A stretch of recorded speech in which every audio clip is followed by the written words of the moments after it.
Welcome, everyone, to our NACDA Data on Aging podcast series. We are doing our 20th interview, and who better to feature than Dr. Seoyoun Kim, the new NACDA director at ICPSR. Very excited. She came to us from the Sociology department at Texas State University and holds a dual title PhD in Sociology and Gerontology. Dr. Seoyoun Kim's research lies at the intersection of social gerontology, epidemiology, multi-omics, and cardiovascular health. Her work explores how social and environmental factors shape health outcomes, particularly in aging populations, and she examines the impact of paid and unpaid productive engagement on the well-being of older adults, shedding light on the social determinants of health in later life. Her research also integrates multi-omics approaches to unravel complex interactions between genetic, epigenetic, and environmental influences on health and aging. Welcome, Dr. Kim. We're so happy to have you. Hi, Catherine. Thank you so much for having me. Yay. Okay. So, I'm very interested to talk about the career path that led you to this position. So why don't you jump right in? Yeah, my academic background is in social gerontology. And I've always been passionate about understanding the complexities of aging from a social perspective, which naturally led me to work on research projects focused on the aging population. So my current project focuses on how productive engagement, like volunteering, affects cardiovascular health and cardiovascular biomarkers among volunteers and compared to non-volunteers. And a lot of my research projects leveraged large-scale secondary data sets like the Health and Retirement Study and the National Social Life Health and Aging Project. Um, and I didn't start out in data stewardship per se, but my experiences as a data user gave me a real appreciation for the value of high quality and well-documented data sets, and for the hurdles researchers sometimes face accessing and working with them. As I progressed with my career, I became more engaged in conversations about the importance of making rich data resources available and accessible and usable for the broader research community, especially with the University of Michigan and ICPSR researchers. So this growing involvement and perspective guided me towards my current position at NACDA as a director of NACDA, where I'm excited to help bridge the gap between the data creators and the many researchers who are eager to use the resources. Wow, thank you so much. It's really great to hear about your experience using the Health and Retirement Study and the National Social Life Health and Aging Project, HRS and NCHAP. We have a lot of researchers that we featured using those same data sets, and so it's always great to hear about the reuse. With your data experience in mind and with the future of your data stewardship in mind, um, I'm interested to hear about what you think are some challenges of the research process, particularly related to how you hope to resolve them with NACDA. So from your own experience, but then also just thinking ahead into the future. That's a great question. And it is definitely a full circle moment to come back as a NACDA director, as a former NSHAP and NACDA related dataset user.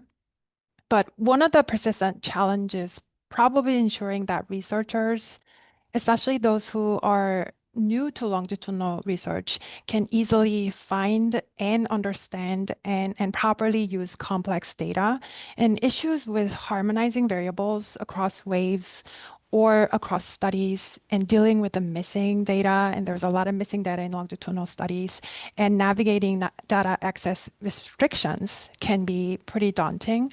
So at NACDA, I hope to streamline some of these processes by improving metadata and creating user-friendly documentations and tutorials, and providing some of the responsive support to help users overcome some of the technical and methodological hurdles. And ultimately, our goal is to lower barriers to entry so that more researchers can take advantage of these valuable data resources, because I feel like longitudinal data is the epitome of aging research, and you can't understand aging trajectory or processes without tracking or capturing changes with longitudinal data. Thank you. Yes, metadata is very important for all of that. Um, I think it's one of the things we do best at ICPSR and NACDA. And so it'll be great to work together on that. I Um, agree. yeah. So because you're already talking about, what you're thinking for the future, how about we talk about what is your vision for NACDA? That's a great question. And I think to me, a very heavy question to think about the vision of NACDA. And my first gut reaction is to keep things great. But uh, Yeah. my sort of long-term vision for NACDA is really twofold. So on the one hand, I want us to keep building on our strengths as the leading repository for aging-related data and making sure researchers have access to some of the most high quality and well-documented resources. But I'm also pretty excited about where technology can take us. And with advances in AI and machine learning, we will probably have new opportunities, not probably, but definitely will have new opportunities to make data more discoverable and help researchers analyze information in smarter ways and streamline some of the time-consuming data management tasks. But having said that, with all the new tools, we also have to be thoughtful about how we use them. So I think it's important to me that NACDA leads by example in the ethical and responsible and sustainable use of data and protecting privacy and making our processes pretty transparent and ensuring fair access for everyone.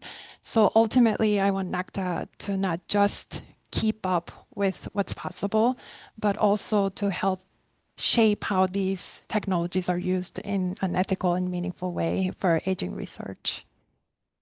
Great. Thank you. Yeah, I think that that sounds good.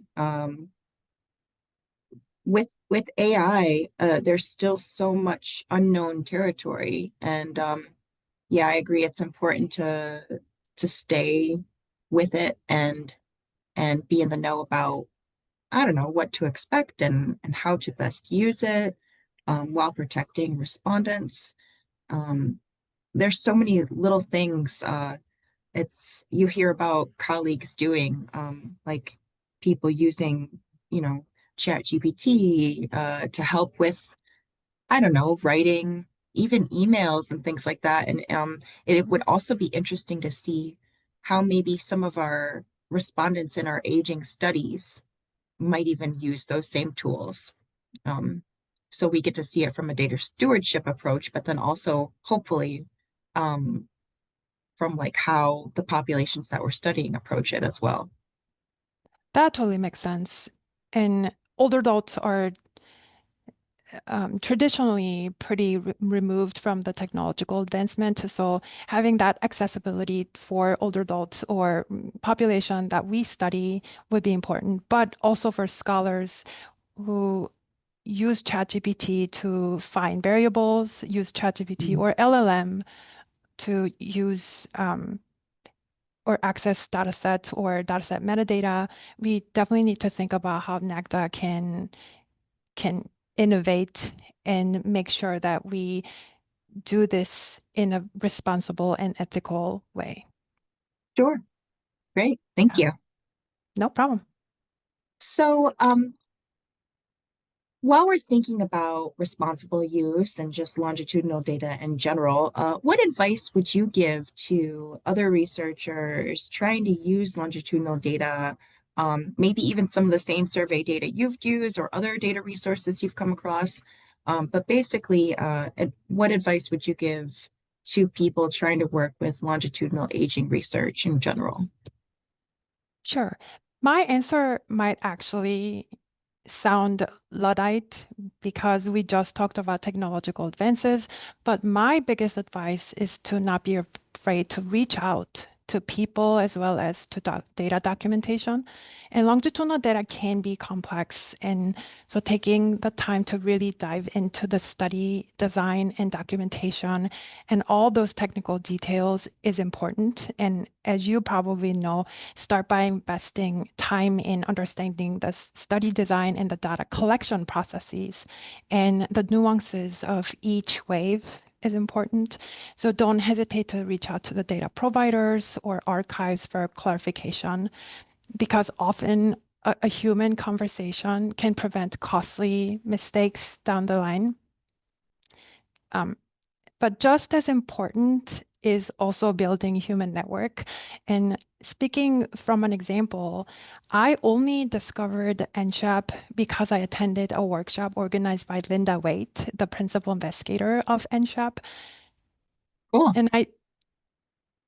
And I didn't know about NSHAP until then. So attending seminars and workshops and conferences can be incredibly valuable, not only for learning about the best practices, but also for discovering new data sets that you might not know and connecting with experienced researchers.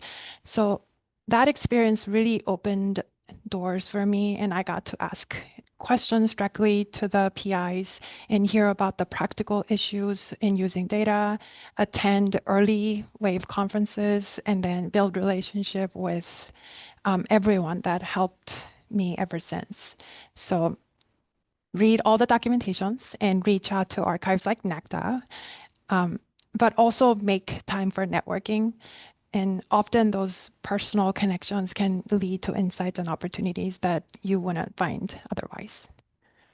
I think that's great advice. And um, we love Linda and we love NSHAP. And I think it's really, um, I don't know, I have a mixture of feelings, all good ones, that hearing about your experience coming into NACDA and just with one of our most popular data collections. And we've also interviewed Linda in the past too. So it's kind of like a great, full circle. I listened Um, to that. yeah, it's cool. Oh wow. So yeah, thanks again for that advice. Since you were talking about networking and how important it is to build relationships, what conferences and meetings have you found to be really valuable? Um, so my main conference, my mentor, Ken Ferraro, who was also with NACDA, was a former president of the Gerontological Society of America. So GSA conference was always my main conference. I knew everyone there, and it was just such a homey environment, even though there are so many different attendants. Yeah. So I really like the Gerontological Society of America every single year, and you get a lot of really good feedback from gerontological researchers and geriatricians. So medical doctors will provide feedback on my paper, and usually as a social gerontologist, I do appreciate the feedback from medical Yeah. doctors. Yeah. But I also really like PAA because Population Association of America is a smaller conference, but the review process is way more rigorous and the sessions are smaller, so you get really good feedback from every single person in the session. So I also really like PAA. But there were some smaller workshops that I applied to. So there are some competitive workshops like there's at the ISR, there's the genomics workshop for social scientists and epigenomics workshop for social scientists. And one is in spring and one is in winter. And I got to learn so much about the genomic data in general, but I made a lot of connections there too. So definitely look out for competitive workshops as well. Another shout out is probably the Stanford Longevity Center workshop. That one is also competitive, but you can apply and you get your travel reimbursement. And I also met one of my biggest co-I, Cal Halverson, at the workshop so randomly, and we started talking, and we never stopped talking.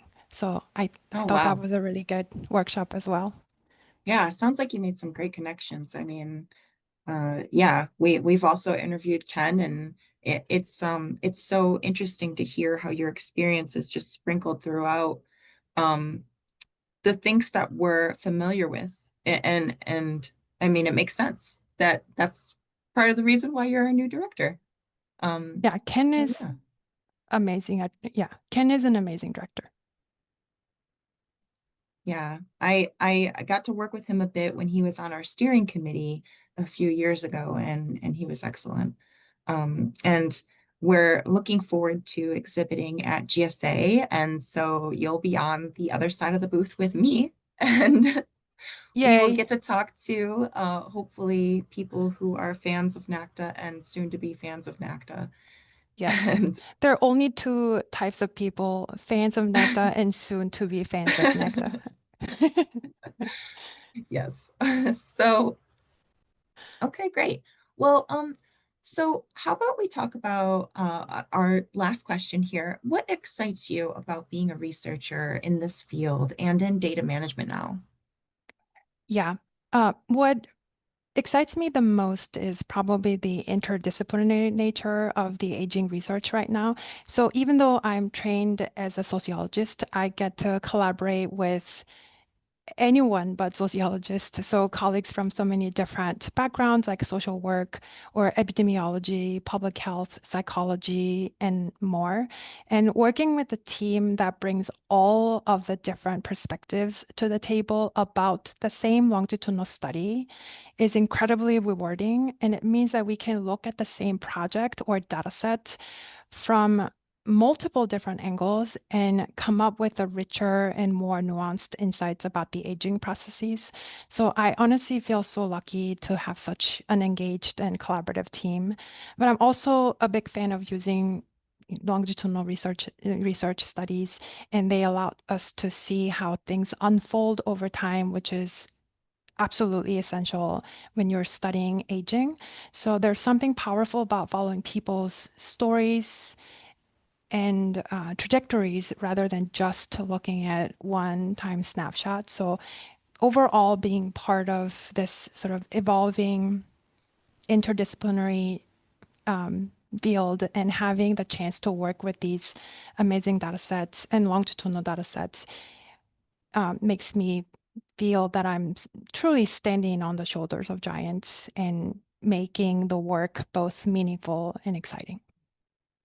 Thank you so much. Yes, I mean, just looking at your work and your own research and how multifaceted it is, and just thinking about the aging life cycle, I think it's going to be really fascinating to see how you put different elements together in your continued research with aging, but then also putting all the different elements together with data management and data stewardship for NACDA.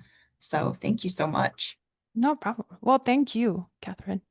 It is definitely exciting to work with the longitudinal data. I think I was just thinking back for my dissertation, I used 5-year longitudinal data from NSHAP because that was the two waves that were available then. But Yeah, now I use 10, 15, 20, and 30. So my, time span has also broadened a little bit. yeah, Yeah, yeah. And, you know, hopefully we can find, I don't know, maybe not even new ways, but just as you said earlier, maybe richer ways to help further, the knowledge about aging research, but then also, you know, educate other researchers about how to best approach this process. for sure. Yeah, Hope to be a resource for that. I'm sure you will. Yeah. Right? You already are. Yay, I So know. Thank you so much to our guest and to our listeners for joining us on this podcast. You can find links to studies we referenced by viewing the description and content below. If you have questions or ideas, please email us at icpsr-nacda@umich.edu.